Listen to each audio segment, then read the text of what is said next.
Hello everyone, welcome to my new blog. তো কেমন আছো তোমরা সবাই? আশা করছি তোমরা সবাই খুব ভালো আছো, আর আমিও খুব ভালো আছি। আর দিনটা ছিল 12 ডিসেম্বর। আমাদের যে নতুন দোকান বানানো হয়েছে মানে বাড়িতেই, সেই দোকান ওপেনিং করা হয়েছিল। হ্যাঁ জানি অনেকটা দেরি হয়ে গেল ভিডিওটা তোমাদের সঙ্গে শেয়ার করতে, তো কি করব, যেহেতু ভিডিওটা করে রেখেছিলাম কষ্ট করে, তো তোমাদের সঙ্গে তো শেয়ার করতেই হতো বলো। আর এই কয়েকদিন ভীষণই ব্যস্ত ছিলাম, যার জন্য কোনো ভিডিও এডিট করতে পারিনি। তো কালকে পিকনিকের ব্লগটা শুধু এডিট করে পোস্ট করেছি। তো ভিডিওটা সেই দিন শুরু করেছিলাম দুপুর 12টা থেকে। দাদা এখানে দোকানটা ভালো করে পরিষ্কার করছিল আর লাইট লাগিয়ে দিচ্ছিল। তো সেই দিন আমি সকাল সকালই স্নান করে নিয়েছিলাম, আর মা বাড়িতে সমস্ত কাজ করছিল, মা আর বৌমনি। আর আমি ভাবলাম দোকানটা তোমাদেরকে একটু দেখিয়ে দিই, এর আগে তো কোনোদিন তোমাদের দোকানটা দেখাইনি। তো যাই হোক, ভিডিওটা তোমরা দেখতে থাকো। আরও একটা কথা তোমাদের সঙ্গে তো শেয়ার করাই হয়নি, সেই দিন আমাদের দোকানে কোনো রকম পুজো করা হয়নি, শ্রীমদ্ ভাগবত গীতা পাঠ আর কীর্তন দেওয়া হয়েছিল। তো সেই জন্য বাবা বলছিল ভাগবত পাঠ আর ভগবান শ্রীকৃষ্ণের উপরে আর তো কিছু হয় না, তো সেই হিসেবেই আমাদের বাড়িতে ভাগবত পাঠ হয়েছিল। তো সেই হিসেবেই সব কিছু সেই দিন আয়োজন করা হয়েছিল। তো তারপর আমি দোকানে একটু বেলুন দিয়ে ফুল দিয়ে সাজাবো বলে এখানে আমি বেলুনগুলো ফুলিয়ে নিচ্ছিলাম। তো এদিকে আমি তাড়াতাড়ি করে বেলুনগুলো ফুলিয়ে নিই, তারপর তোমাদের সঙ্গে কথা হচ্ছে।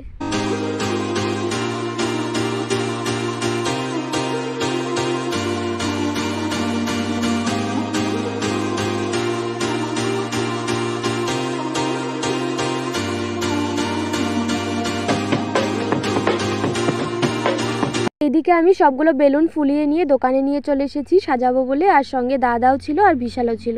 তো আমরা হাতে হাতে সবগুলো বেলুন দিয়ে ভালো করে সাজিয়ে নিলাম। সবাই মিলে ভালো করে দোকানটা সাজানোর পর দোকান ঘরটা একটু আমি ঝাড় দিয়ে দিচ্ছিলাম, ভীষণ নোংরা হয়েছিল।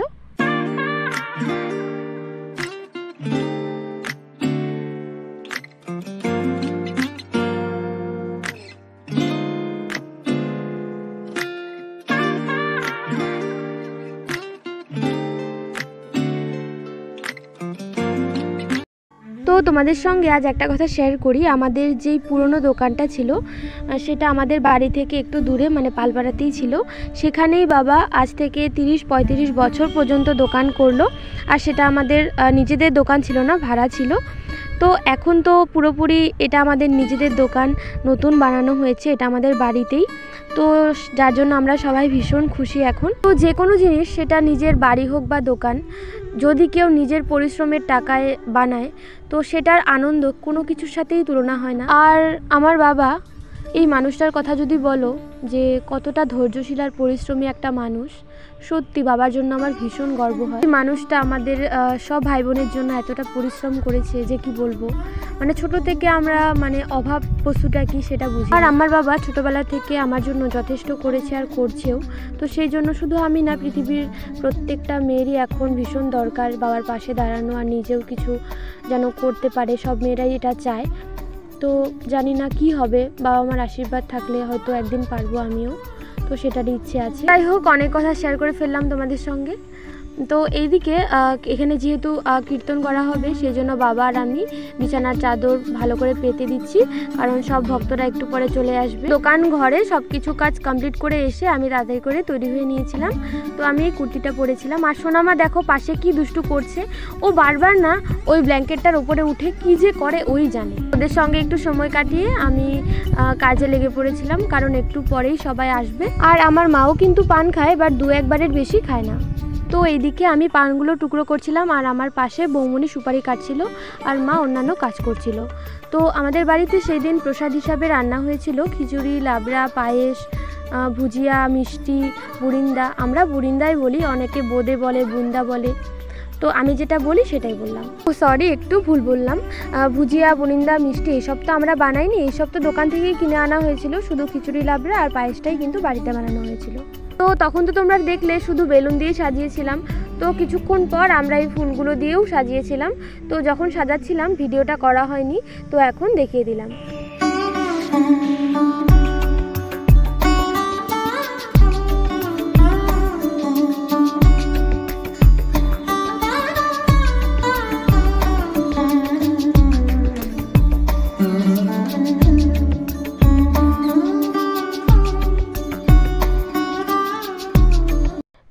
এখন দোকানের ফিতে কাটা হবে। এখানে বাবা দাদা সবাই দাঁড়িয়ে আছে, আর মনাকে যে কোলে নিয়ে আছে উনি হচ্ছেন আমার জেঠু।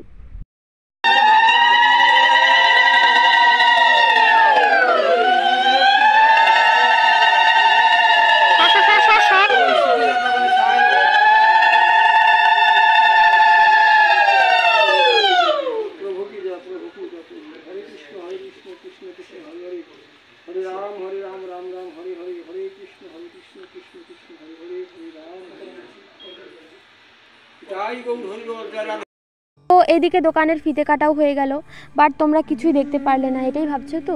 তো সেই দিন কী হয়েছিল জানো, যাকে ভিডিওটা করতে বলেছিলাম সে সবটুকু ভিডিও করেছিল, বাট এই ফিতে কাটার ভিডিওটাই করেনি, তখনই ভিডিওটা বন্ধ করে দিয়েছিল।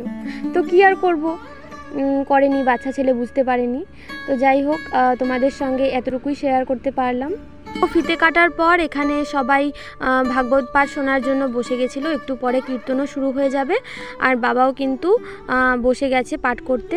জানো তো আমার বাবা না ভীষণ সুন্দর গীতা পাঠ করে।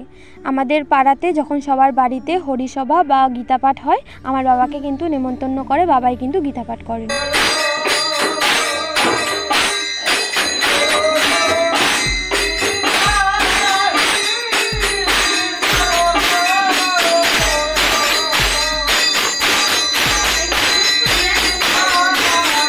তোমরা তো দেখতেই পেলে কীর্তন শুরু হয়ে গেছিল, আর এখানে সব কাকিমারা সবজি কাটছিল।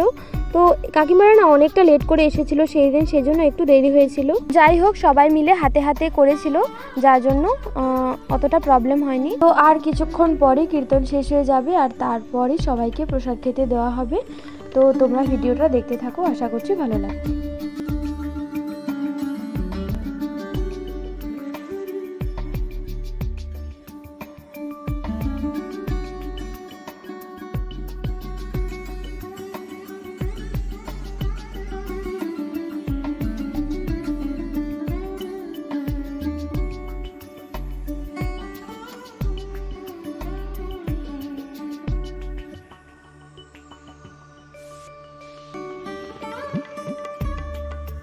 তো যাই হোক, সবাই প্রসাদ খেয়ে বাড়ি চলে গেছে, আর আমাদের অনুষ্ঠানটা খুব ভালোভাবেই হয়েছিল। তো এই ব্লগটা তোমাদের কেমন লাগলো অবশ্যই কমেন্ট করে জানিও। ব্লগটা আর বেশি বড় করিনি, আর দেখা হবে তোমাদের সঙ্গে অন্য কোনো ব্লগে। সবাই ভালো থেকো, সুস্থ থেকো, আর সবাইকে ভালো রেখো। তো আজকের মতন এই পর্যন্তই, টাটা।